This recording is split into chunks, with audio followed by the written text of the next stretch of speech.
तो जेई साहब प्रेशर में आके उन्होंने अपना प्लॉट बेच दिया। प्लॉट जो मार्केट में करीब 55 लाख का था वो इन्होंने 16 लाख में बेच के, और वो 16 लाख भी जो है इनको करीब 16.5 लाख रुपए वो भी।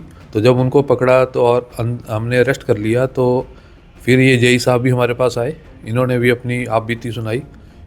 रिकवरी जो है इनके साथ चल रही है अभी, क्योंकि काफ़ी 7-9 गैंग मेंबर्स हैं। सिरसा में एक रिटायर्ड कर्मचारी के साथ हनी ट्रैप का मामला सामने आया है।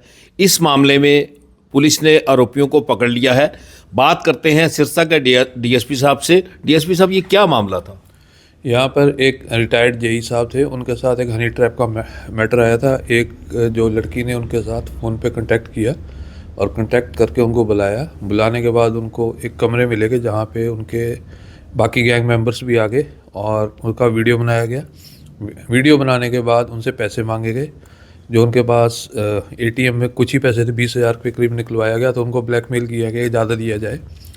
तो जेई साहब प्रेशर में आके उन्होंने अपना प्लॉट बेच दिया।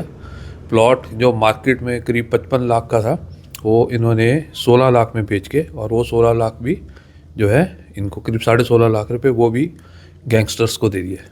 उसके बाद लेटर ऑन यही गैंग हमने सिरसा पुलिस ने रेड हैंडेड पकड़ा था, क्योंकि ये किसी और के साथ भी हनी ट्रैप में ब्लैकमेलिंग कर रहे थे। तो जब उनको पकड़ा तो और हमने अरेस्ट कर लिया, तो फिर ये जेई साहब भी हमारे पास आए, इन्होंने भी अपनी आप बीती सुनाई। तो हमने इन पे भी तुरंत एफआईआर करके, और उसमें जो तो ऑलरेडी जेल में थे उनको प्रोटेक्शन वारंट पे लिया गया। उसके अलावा जो नए मेंबर्स के नाम आए उनको गिरफ्तार किया जा रहा है। अब ये फिलहाल सारे आरोपी आपके उसमें हैं या जेल में चले गए? इसमें हमारे अभी 1-2 और पेंडिंग है, बाकी हमने मैक्सिमम गिरफ्तार करके जेल में भेज दी है। तो इन्होंने जो आपने इनका रिमांड लिया था, रिमांड में क्या बताया? आप कोई रिकवरी वगैरह हुई इनसे?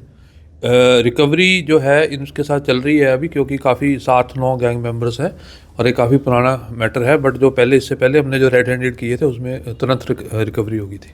सर, ये एयरफोर्स स्टेशन सिरसा में है, इसलिए ये मामला ज़्यादा संजीदा हो जाता है भी यहाँ की कोई जानकारियाँ बाहर ना निकलें, क्योंकि ये गैंग जो है अब ये रिटायर्ड लोगों को निशाना बना रहा है, तो हो सकता है कल को उनको भी निशाना बनाए। ये जो है अपना एयरफोर्स स्टेशन बिल्कुल सेंसिटिव मैटर है, और जो एयरफोर्स के जो अपने पुराने जो हमारे रिटायर्ड है उनको जो है एयरफोर्स वालों को भी अपना अवेयर करना चाहिए, क्योंकि अंदर की खबरें डेफिनेटली कहीं ना कहीं निकल सकती है अगर ये गैंग इस तरफ भी चल पड़े तो। हालांकि आप जो हरियाणा पुलिस पूरी अलर्ट मोड पे है, फिर भी इन दिनों चैन स्नैची के भी 2-3 मामले हुए, और भी कई क्राइम के मामले हुए जो आपने कुछ घंटों में सॉल्व कर लिए। हमारे यहाँ पे चेन स्नैचिंग डेफिनेटली हुई थी, और चेन स्नैचिंग नहीं थी उसमें, बल्कि बालियाँ थी, और लगातार 3 दिन हुई थी, और चौथे दिन फिर करने आए हुए थे। तो हमने मार्केट में पहले ही टीमें सेट कर रखी थी, अपनी सिविल पार्क साथ में छोड़ी हुई थी। तो हमारी एक टीम ने उसको आइडेंटिफाई कर लिया और मौके पे ही गिरफ्तार कर लिया, और उसके बाद उसने जो 3 दिनों में 3 जो बालियाँ स्नैच की थी वो भी हमने रिकवर कर ली। तो ये थे डीएसपी सिरसा हेडक्वार्टर, जिन्होंने सारा ये डिटेल में बताया कि कैसे कैसे इनकी मोरल स्प्लेंडी रहती है और कैसे कैसे ये लोग अपराध करते हैं। और फिलहाल जितने आरोपी हैं, कुछ जुडिशियल जा चुके हैं, कुछ अभी जिनकी पकड़ दकड़ होनी बाकी है।